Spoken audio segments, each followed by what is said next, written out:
Davy party को रिहा किए 1.5 हफ्ता होने को था। रोहित की गिरफ्तारी के मुतालिक मुफस्सल रिपोर्ट तैयार करके आतिफ ने सिद्दीकी साहब को भिजवा दी। उस वक्त वो अपने ऑफिस में मौजूद था। इजाजत तलब करते हुए शहजादी अपने शौहर के हमरा अंदर दाखिल हुई। वो उनके इस्तकबाल के लिए खड़ा हो गया। आओ बहन बैठो। आतिफ के इशारे पर वो सोफा संभालते हुए बोली, भाई मैं जाने की इजाजत लेने आई थी। आतिफ ने हंसते हुए पूछा, जी भर गया है कराची से? वो बोली, भाई इनका काम मुकम्मल हो गया है तो यहाँ रहने का कोई मसरफ नजर नहीं आ रहा। उसने तनवीर की जानिब इशारा करते हुए कहा। आतिफ बोला, अब तो तेरे सुपर एजेंट का कांटा भी निकल गया है। वो बोली, भाई आपने उसे अच्छी तरह लताड़ा है, वरना यकीन मानो ये बड़ों बड़ों को खातिर में नहीं लाता। अगर मैं अपनी आंखों से न देख लेती तो कभी यकीन न करती। सुना था अल्लाह ताला हर फिरौन के लिए एक मूसा पैदा करता है। मेजर रोहित के अंजाम से इस बात का तजुर्बा भी हो गया। आतिफ ने कहा, हाँ याद आया, आपके अंकल पाशा का दोस्त इस्माइल शाह आजकल काफी सरगर्म है। आतिफ तनवीर की वजह से जानबूझकर उसका इस्माइल शाह से ताल्लुक का जिक्र गोल कर गया था।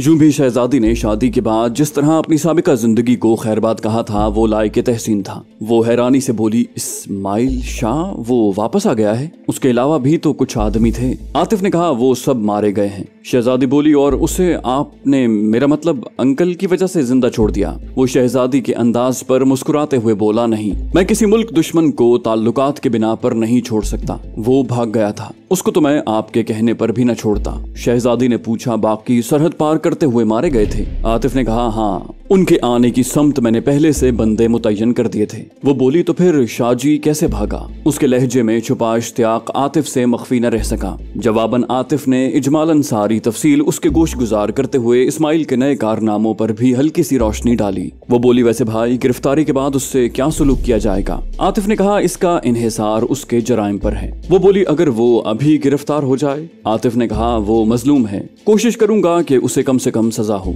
मगर उसकी गिरफ्तारी इतनी आसान नहीं जितनी आपने समझ रखी है। शहजादी बोली, वो फाजिल खान की बेटी, क्या नाम बता रहे थे? आतिफ ने कहा, हिना खान। बोली, हाँ हिना। इस्माइल शाह की गिरफ्तारी के बारे में उससे दोबारा बात नहीं हुई? आतिफ ने कहा, नहीं, वैसे अगर आपने इस्माइल शाह से मुलाकात करनी हो तो हिना की वसातत से कर सकती हैं। मुझे उम्मीद है वो इसका इंतजाम कर लेगी। शहजादी ने इनकार में सर हिलाया, नहीं भाई, एक गैर मर्द से मेरा क्या काम? यूं भी शादी के बाद आप वाहिद मर्द हैं जिससे मैं भाई होने की वजह से इस तरह आजादी से मिल रही हूँ, वरना पराए मर्दों से मेल जोल ना तो मेरे शौहर को पसंद है और ना मुझे। आतिफ ने उसकी बात पे पसंदीदगी से सर हिलाया, बिल्कुल ठीक। खामोश बैठा तनवीर जल्दी से बोला, भैया मैंने इसे किसी बात से मना नहीं किया, मुझे ये बीच में यूं ही घसीट रही है। मेरे लिए इतना ही काफी है कि ये मेरी है और बस।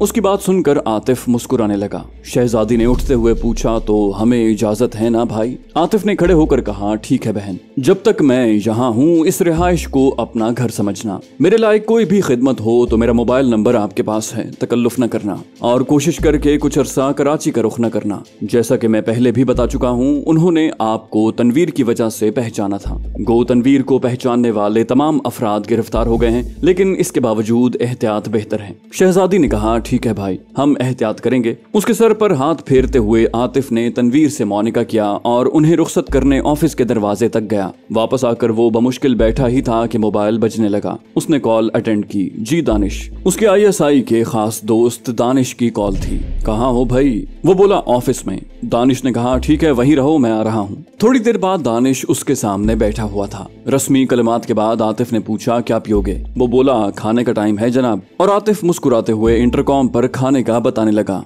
हाँ जी, किस तरह तशरीफ आवरी हुई? रिसीवर रख कर वो उसकी तरफ मुतवज्जे हो गया। दानिश ने कहा, मैं ये बताने आया था कि तुम्हारे तीनों दोस्त ईरान पहुंच गए हैं। आतिफ ने कहा, मेरे दोस्त? वो बोला, यार मेरी मुराद ब्लैक लिक्विड के उन एजेंट्स से थी जिनकी निगरानी का तुमने मुझे बताया था। आतिफ ने गर्मजोशी से पूछा, ओ यस, तुम्हारा मतलब है डेवी पार्टी ईरान पहुंच गए हैं? दानिश ने मुंह बनाया, जी हाँ, मेरा मतलब बिल्कुल यही है। आतिफ ने पूछा, तीनों पहुंच गए हैं? वो बोला, जी तीनों, और आज ही पहुंचे हैं। आतिफ ने पूछा, कोई और तफसील? वो बोला, नहीं, बस यही रिपोर्ट अभी थोड़ी देर पहले मिली थी। अलबत्ता इतना कंफर्म हो गया है कि इस वक्त वो तेहरान में हैं। आतिफ ने कहा, खूब, वैसे बड़ी जल्दी उन्हें काम पे भेज दिया गया है। और फिर दानिश के कहने से पहले एक आदमी खाने की ट्रे उठाए कमरे में दाखिल हुआ और वो आतिफ की बात का जवाब दिए बगैर खाने की तरफ मुतवज्जे हो गया, जबकि आतिफ फोन उठाकर अशफाक का नंबर डायल करने लगा। जी सर कहते हुए उसने कॉल अटेंड की। आतिफ उसे ईरान जाने के इंतजामात के बारे में अहकामात देने लगा।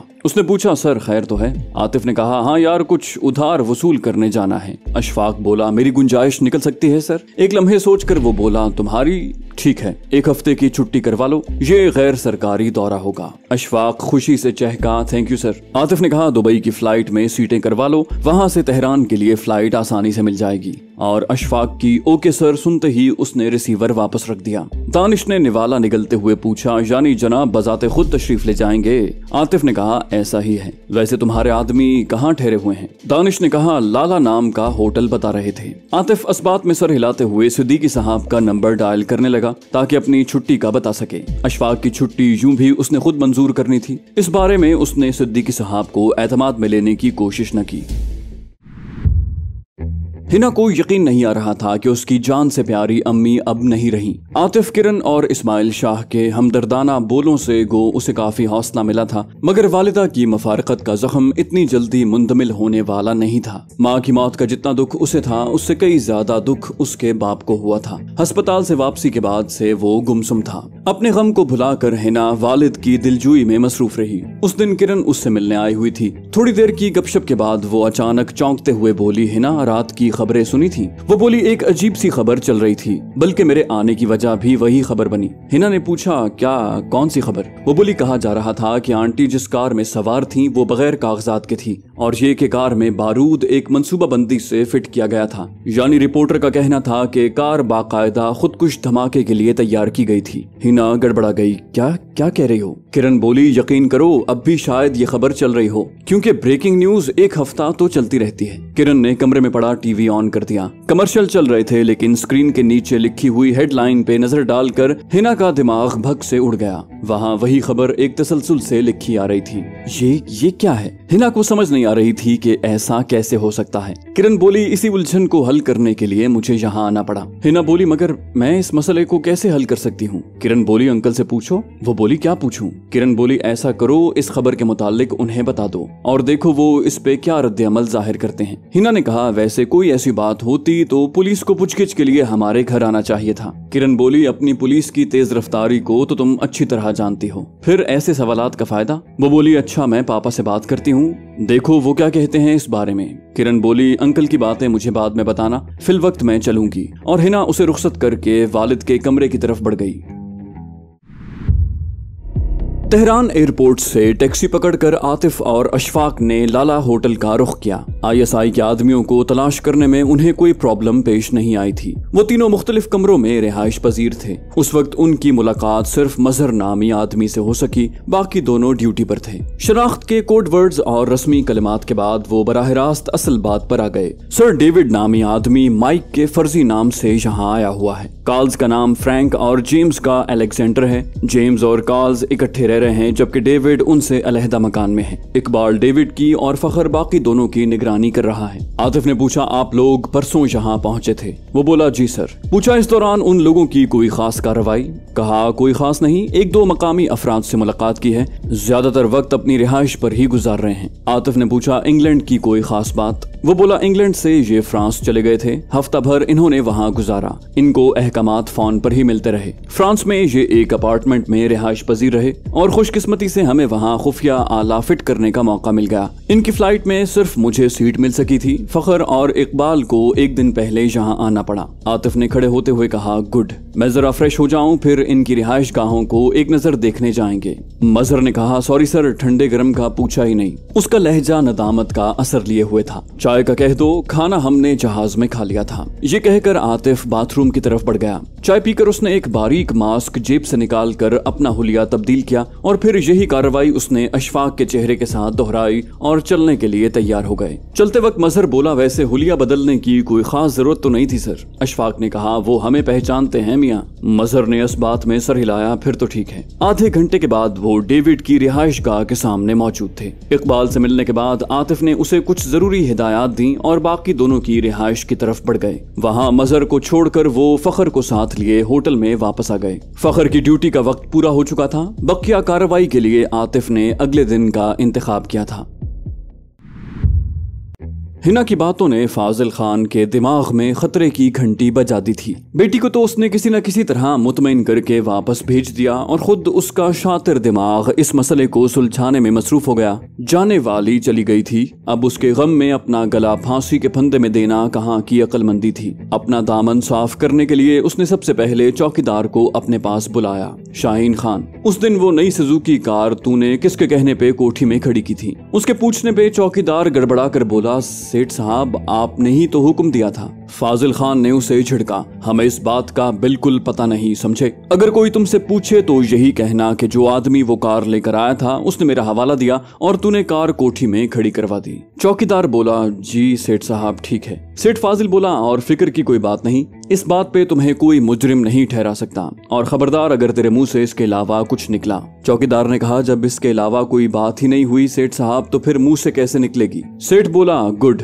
समझदार आदमी हो, बाकी अगर पुलिस आए तो तूने उन्हें क्या बताना है? और फाजिल उसे तफसील से समझाने लगा। जवाबन हर बात पे चौकीदार सर हिलाता रहा, गोया वो सब समझ रहा था। आखिर में फाजिल खान उसे कह रहा था, नूरल को हमारा बताकर 10,000 रुपए भी ले लेना, ये तेरी वफादारी का इनाम होगा। चौकीदार ने कहा, बड़ी मेहरबानी सेठ साहब, और फिर फाजिल खान का इशारा पाकर वो बाहर निकल गया। चंद लम्हे सोचने के बाद फाजिल खान ने मोबाइल निकाला, 1-2 अहम कॉलें की, फिर चंद दूसरे मुलाजिमों को बुलाकर अहम हिदायत दी और उसके बाद एसपी का नंबर मिलाने लगा। एसपी सिकंदर हयात की भारी आवाज रिसीवर से बरामद हुई। जी सेठ साहब, कैसे याद फरमाया? वो बोला, एसपी साहब आपको हालिया हादसे का तो पता होगा, अपनी शरीक हयात के गम में हम पिछले हफ्ते से बिस्तर से लगे हुए हैं। आज टीवी पर मीडिया की गुलअफशानियां सुनकर आपसे बात करने की जरूरत महसूस हुई। एसपी बोला, सेठ साहब पहले तो मैं माजरत चाहूंगा कि आपके पास ताजियत के लिए नहीं आ सका, बाकी जहां तक मीडिया की गुफ्तगू का ताल्लुक है तो इस जमीन में स्पेशल ब्रांच का इंस्पेक्टर दिलशाद अमीन तहकीकात कर रहा है, शायद आज या कल तक आपके पास हाजिर हो। सेठ बोला, हाँ दिलशाद अमीन से हम वाकिफ हैं, वो स्पेशल ब्रांच में चला गया है क्या?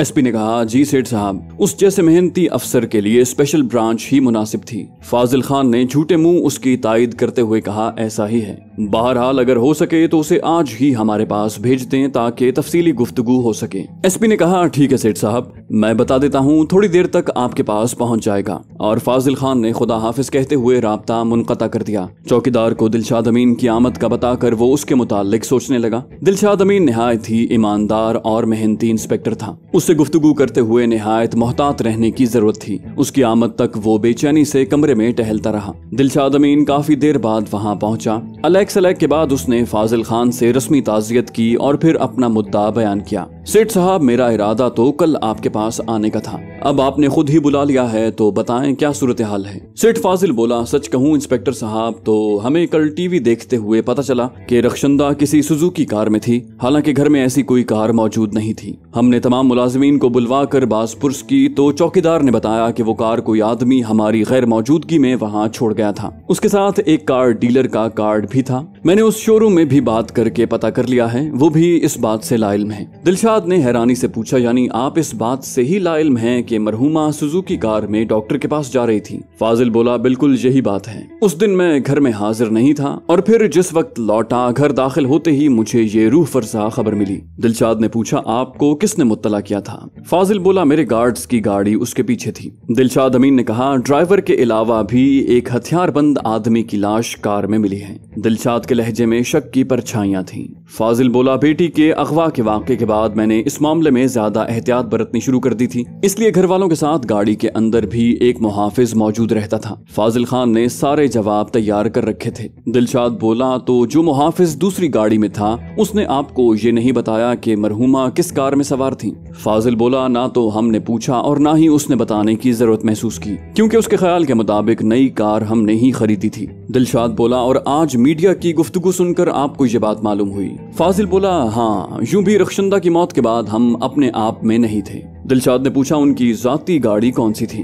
फाजिल बोला, वो कार खराब थी और इसी वजह से वो नई कार ले गई थी। फाजिल खान के लहजे में हकीकी गम की झलक थी। दिलशाद ने कहा, अच्छा, यहाँ तक तो ठीक है कि किसी दुश्मन ने बारूद से भरी गाड़ी आपकी गैर मौजूदगी में घर भिजवाई। अब इत्तेफाक से वो कार मरहुमा भाभी साहिबा अपनी जाती कार खराब होने की वजह से साथ ले गई, लेकिन अगर ऐसा इत्तेफाक न होता तो? आप मेरा सवाल समझ गए होंगे। मेरा कहने का मतलब है, दुश्मन ने बारूद से भरी एक कार आपके घर किस लिए लिए भिजवाई थी। उन्हें ये तो इल्म नहीं था कि भाभी साहिबा की कार खराब है। अगर बिलफर्ज ये इल्म होता तब भी जरूरी नहीं था कि भाभी वही कार इस्तेमाल करती, वो आपकी कार में भी हॉस्पिटल जा सकती थी। फाजिल बोला, शायद धमाके से हमारे घर को उड़ाने का प्लान था। दिलशाद ने कहा, तो फिर धमाका क्यों नहीं करवाया गया? फाजिल ने कहा, हमारी गैर मौजूदगी में धमाका क्यों किया जाता, जबकि दुश्मन का मकसद हमें नुकसान पहुंचाना था। ये तो रखशंदा की बदकिस्मती थी कि अपनी कार खराब होने की वजह से उसे वही कार मयस्सर हुई और वो उसमें बैठकर चली गई। फाजिल खान का जवाब मुदल्लल था। इसके बावजूद दिलशाद को उसकी बातों पर यकीन करना मुश्किल हो रहा था। वो बोला, सेठ साहब, आपके मुलाजिमों से कुछ बातचीत करनी है। फाजिल खान ने खंदा पेशानी से कहा, जरूर, और नूरल को कहकर तमाम मुलाजिमों को इकट्ठा करने का हुक्म दिया।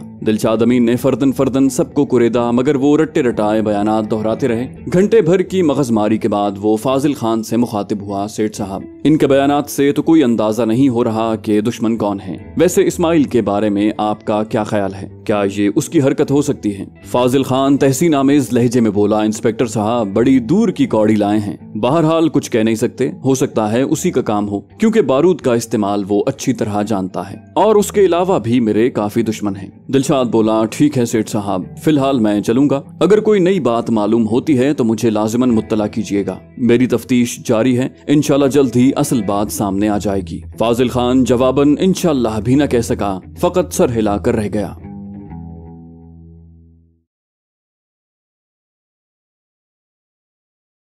तो दोस्तों, ये थी हमारी आज की एपिसोड। उम्मीद करते हैं आपको हमारी कहानी पसंद आई होगी। जाने से पहले इस वीडियो को लाइक कीजिए और शेयर करना मत भूलिए। कमेंट करके हमें बताइए कि आपको हमारी वीडियो कैसी लगी, और अगर अभी तक आपने इस चैनल को सब्सक्राइब नहीं किया तो इसे सब्सक्राइब कीजिए और बेल आइकन दबाकर ऑल नोटिफिकेशंस ऑन कर लीजिए। कराची के इलाके का इलाहाबाद फ्लाईओवर के करीब धमाका। रोशनी के शहर कराची को तारीक करने की साजिशें बेनकाब। भारतीय एजेंसी रॉ की चालबाजियां, मक्कारियां, एक ऐसे नौजवान की दास्तान जिसे हालात ने दहशतगर्द बनने पर मजबूर किया। बदनाम जमाना एजेंसी ब्लैक वाटर के गलीज धंधे। पाकिस्तानी ISI के कारनामे। मुल्क की खातिर कुर्बानियां। स्नाइपर और भगोड़ा के बाद पेश-ए-खिदमत है रियाज आकिब कोहलर का एक और शाहकार नॉवल दलदल।